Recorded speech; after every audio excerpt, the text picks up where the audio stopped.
یہ 180 ڈگری کا ٹرن تھا جی جی جو ایک پورے معاشرے کو ملا، اور میں سمجھتا ہوں کہ یہ بھٹو صاحب کا بڑا عظیم کارنامہ تھا۔ ٹھیک۔ اس کے بعد آپ دیکھیں کہ انہوں نے سٹیل مل جیسا منصوبے شروع کیے، ان کے زمانے میں ہی آپ ہیوی میکینیکل کمپلیکس آیا، اسی کے زمانے میں بھی کامرا ایروناٹیکل کمپلیکس آیا، ان کے زمانے میں آپ دیکھیں کہ ریفارمز آئے، عام لوگوں کو زمین کے مالکانہ حقوق ملے، گھر ملے، چھت ملی، 5 مرلہ اسکیم کے تحت جن کے پاس بیچاروں کے پاس سر چھپانے کی جگہ نہیں تھی ان کو مالک بنایا ایسے ہی ایسے ہی۔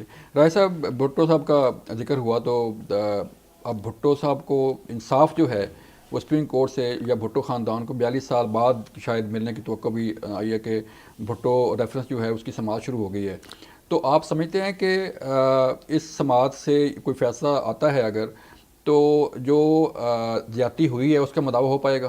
دیکھیں میں آپ کو بتاؤں، اب وہ کردار بھی نہیں رہے، جی اب بھٹو صاحب تو واپس نہیں آئیں گے، نہیں آئے، نہ ہی میں سمجھتا ہوں کہ کسی کو سزا دینا یا سزا دلوانا اس سے مقصود ہے، ٹھیک ہے، لیکن میں سمجھتا ہوں کہ اس وقت پریزیڈنٹ زرداری صاحب نے اور ان کی جماعت نے، سی نے، باقی جو اکابرین تھے، ان کا یہی کہنا تھا کہ ہمیں تاریخ کو درست کرنا چاہیے، ایسے تاریخ کی درستگی کے لیے، کیونکہ اس وقت جس جج نے یہ جو موجود تھے سزائیں دینے والے، انہوں نے اپنے بیان میں یہ کہا کہ یہ ایک ظلم ہوا جو ہمارے سے ہو گیا، ہمیں پریشر میں رکھا گیا، ہم بحالت مجبوری ہم نے یہ ظلم کیا۔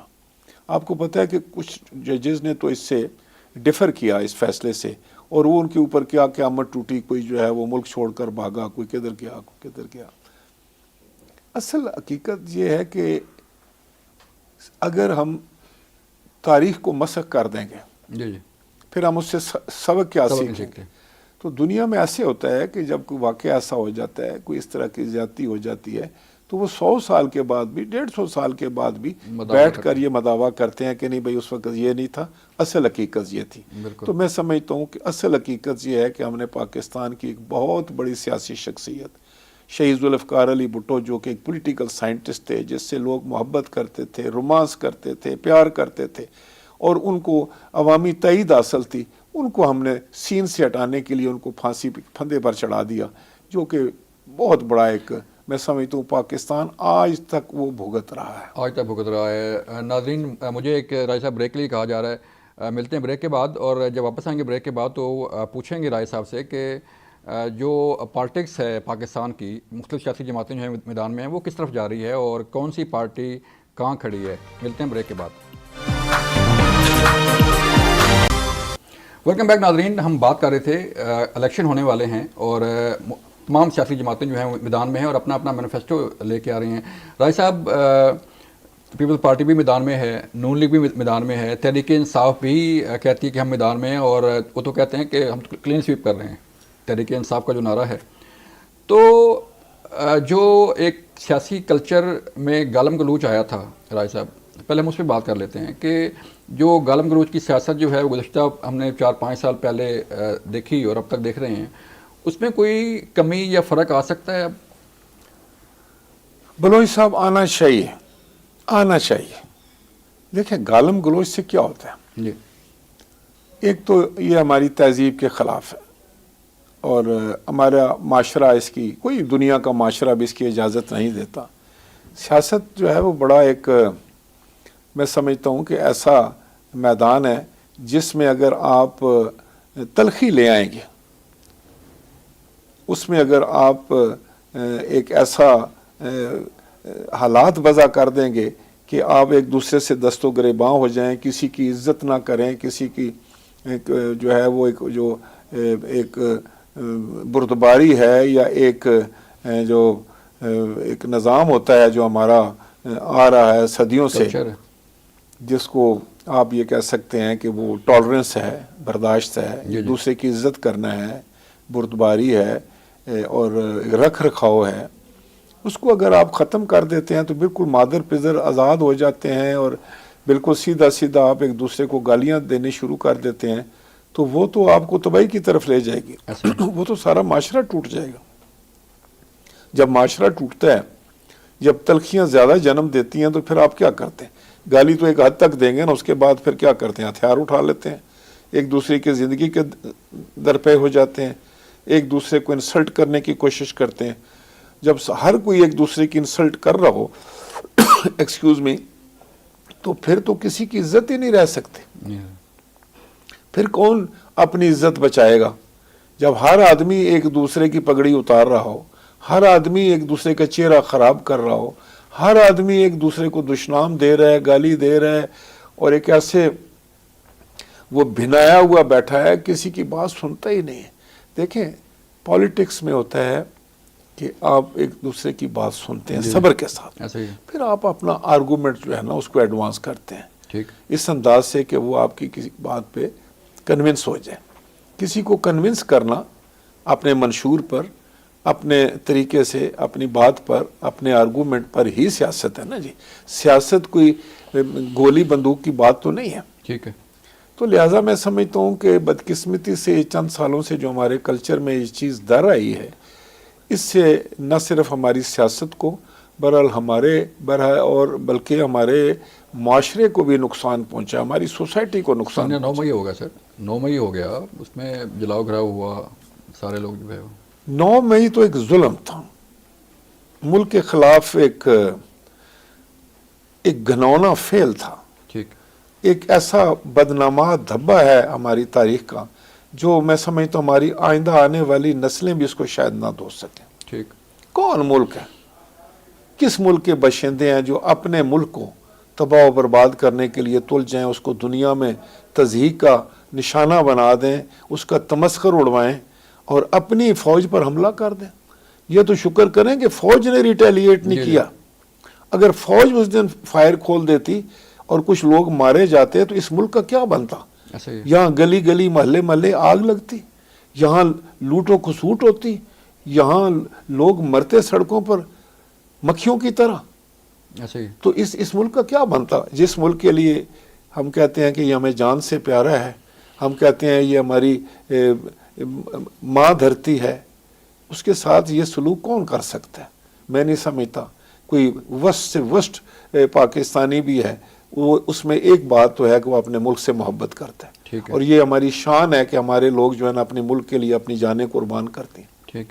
کہ آپ کا خیال ہے کہ فوج کا جوان جو ہے وہ صرف اپنی تنخواہ کی خاطر جو ہے اپنی جان دیتا ہے اور سینے پہ گولی کھاتا ہے؟ نہیں، وہ وطن کی محبت ہے، وہ ہی از دی ڈیفینڈر آف آور فرنٹیئر، اور وہ کہتا ہے کہ وہ جذبہ ہے، اپنی اس مٹی سے، دھرتی سے پیار کا، اپنے لوگوں کے تحفظ کے لیے وہ اپنے سینے پہ گولی کھاتا ہے.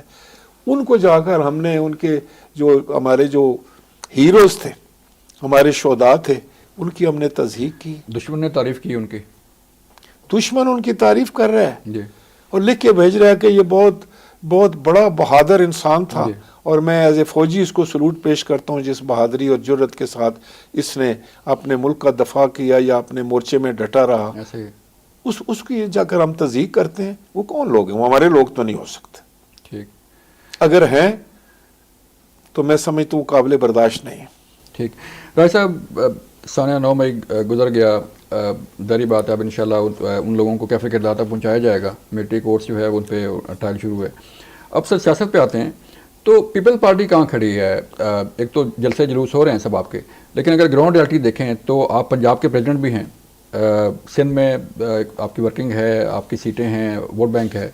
پنجاب میں اسپیشلی پیپل پارٹی کہاں کھڑی ہے؟ آپ کو کتنی حلقوں میں جو ہے وہ آپ کہہ سکتے ہیں کہ ہم جیت جائیں گے، اور کتنی سیٹیں جو ہے وہ لے سکتے ہیں؟ دیکھیں، میں آپ کو بتاؤں کہ میں اس پہ تو نہیں جاتا کیونکہ یہ فیک گنتیاں کی جاتی ہیں. ٹھیک ہے. دعوے بھی کیے جاتے ہیں، ایسے دعوے بھی کیے جاتے ہیں، وہ بھی ایک سیاست کا اور سیاسی جو شعبہ بازی یا آپ یہ کہیں کہ لوگوں کو اٹریکٹ کرنے کا ایک طریقہ ہوتا ہے. لیکن میں جینون بات آپ کو بتاؤں کہ پاکستان پیپل پارٹی پچھلی الیکشن سے بہت بہتر حالات میں.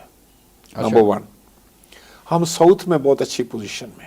ٹھیک. اور پہلی دفعہ سینٹرل پنجاب میں سمجھتا ہوں کہ جو میرے سامنے اس وقت شخصیات ہیں اور جس طریقے سے انہوں نے کام کیا وہ بہت اچھی پوزیشن میں ہوں گے. اور پہلے تو سینٹرل پنجاب میں صرف ایک میری سیٹ تھی، اب انشاءاللہ تعالیٰ آپ دیکھیں کہ بہت ساری سیٹیں نکلیں گی. اور میں دیکھ رہا ہوں کہ جتنے ہم 2002 میں تھے شاید اس کے قریب آ جائیں. اچھا، اس کے قریب جو ہے وہ آ سکتے ہیں. تو ہاں جی. اس کے علاوہ میں آپ کو بتاؤں کہ بلوچستان میں اب پیپلز پارٹی نے بہت بڑے ایڈوانسز کیے ہیں. ٹھیک. بڑی مضبوط جو فگرز ہیں